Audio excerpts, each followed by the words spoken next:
Can you be gay and Christian at the same time? Is being gay sinful? Is gay sex sinful? If you are gay, are you required by Christianity to practice a life of celibacy, or should you marry someone of the opposite sex and then have joyless sex for the rest of your life?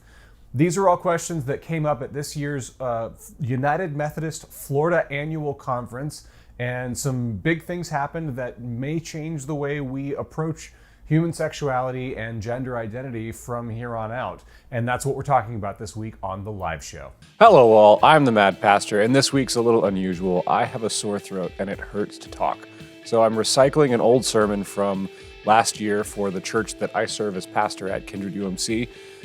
And I hope you find it interesting. It's a little bit of a glimpse into how our political structure works, but it's also a glimpse into my own theology around homosexuality and faith. So I hope you enjoy it. Regular content will resume next week, and away we go. I want to talk about some issues that have come up during this year's annual conference. If you don't know what annual conference is, it's when in the United Methodist Church, we're kind of split up about by state level, but it's not always, sometimes states combine. But we in Florida are the Florida Annual Conference. And one of the issues that came up during the clergy session of the annual conference, we all have to vote on people who are becoming pastors.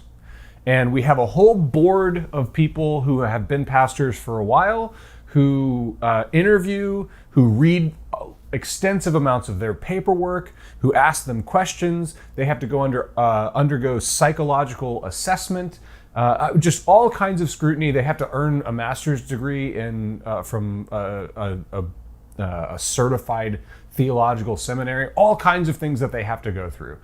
And the board then recommends for ordination or commissioning or licensing. These are different levels of the process. The board recommends candidates for commissioning, and then all of the clergy have to vote to accept them. And it requires a 3/4 majority. So it's not just that we have to have 51% of people agree, but 75% of the people voting have to agree. This year, for the first time in United Methodist history, 2 candidates were submitted for commissioning as what we call elders. Basically, they're going to be pastors of churches. They were submitted, and despite the fact that they were openly gay. And this caused quite a ruckus during the clergy session. Now, I want you to know, before the end of this video, I think it is important that you know where your pastor's theology sits on this issue, and I am going to tell you that, okay? I'm just going to say some things before I tell you that, and I think they matter. So please stay tuned to the end of the video if you're curious about that, but listen to what I have to say before I tell you, okay? There was a contentious back and forth, and ultimately, the entire class of provisional elders, it was maybe like a dozen or more, were not commissioned. They were not allowed to be provisional elders because in the class there were 2 gay people, and that is technically against our book of discipline. Now, the Board of Ordained Ministry put them forward as an act of holy rebellion. They were making a statement about what we believe in the Florida Annual Conference about calling, and specifically in regards to gender identity and sexual identity, and that's that if you're called, you're called. And that's what the Florida Board of Ordained Ministry was essentially saying. However, it did not carry. There were enough people who disagreed with that assessment that voted against the commissioning. And so now those folks are not pastors this year. Here's the scripture I want to read to you today. This is the stuff I want you to know about my theology before I tell you about my personal theology on is being gay a sin, how should gay Christians be. And this comes from the Gospel of Luke. And I apologize, I'm in a hotel, so I hope the lighting is okay and the audio is okay. And I'm reading not from my Bible, but from my phone, which is a perfectly adequate Bible, by the way. So this is from the Gospel of Luke, chapter 14, verses 16 through 24. Jesus he's at a dinner party with a leader of the Pharisees. He's been invited to this dinner party with kind of the higher end scholarly lawmakers of the day. And somebody asks him in the middle of the dinner party, it starts to bring up this issue. And then this is how Jesus answers this person. Then Jesus said to him, "Someone gave a great dinner and invited many. At the time of the dinner, he sent his slave to say to those who had been invited, 'Come, for everything is ready.' But they all alike began to make excuses. The first said to him, 'I've bought a piece of land and I must go and see it. Please accept my regrets.' Another said, 'I've bought 5 yoke of oxen and I'm going to try them out. Please accept my regrets.' Another said, 'I have just been married and therefore I cannot come.'" Now, I would say consummation of marriage is quite important, but that's a sex joke.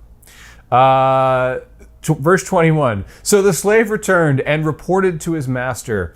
Then the owner of the house became angry and said to his slave, "Go out at once into the streets and lanes of the town and bring in the poor, the crippled, the blind, and the lame." And the slave said, "Sir, what you ordered has been done, and there is still room." And then the master said to the slave, "Go out into the roads and lanes and compel people to come in, so that my house may be filled."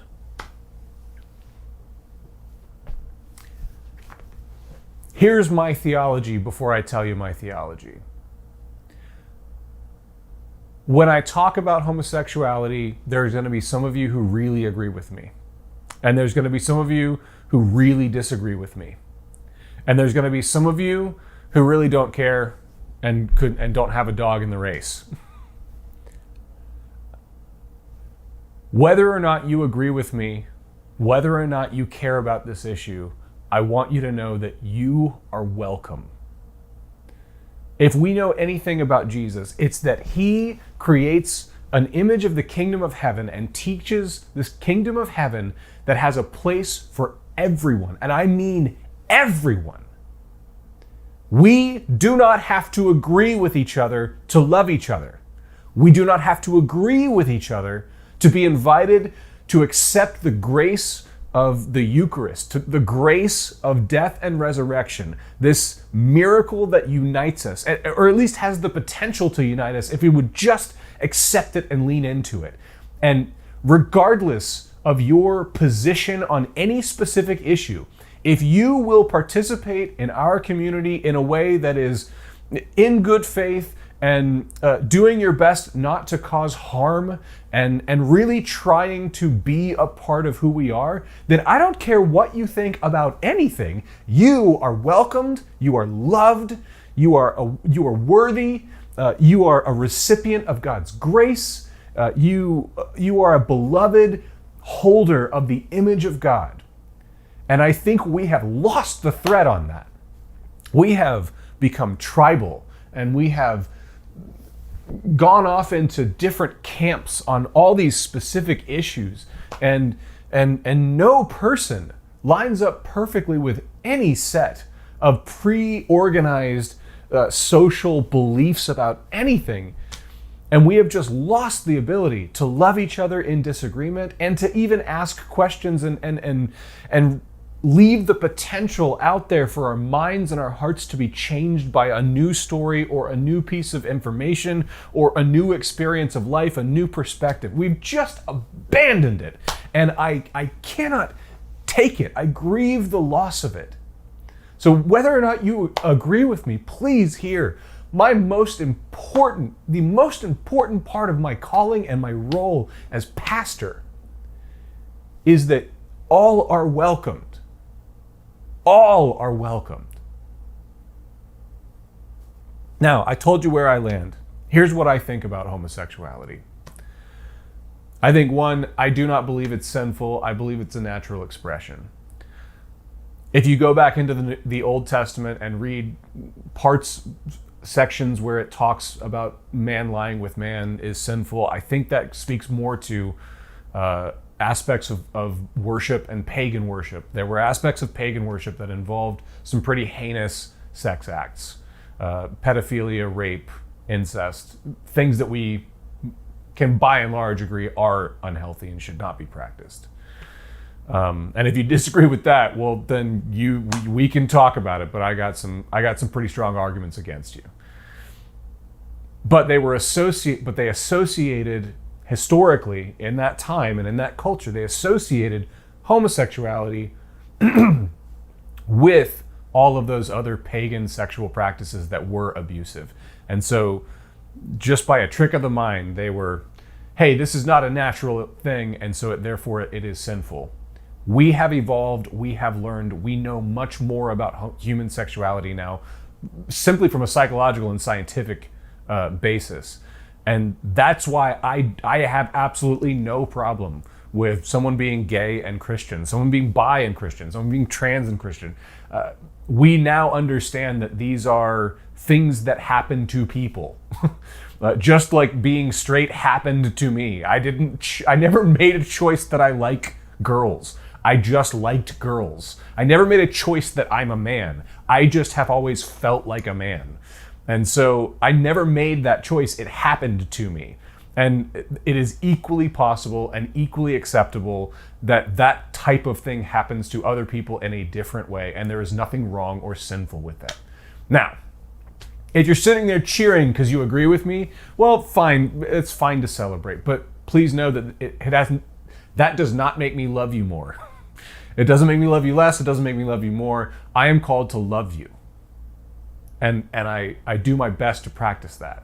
And if you're sitting there going, I don't like what he said, I want you to know, it doesn't make me love you more or less. I'm called to love you, and you are welcomed. You are invited to have a place at this table and this Eucharist.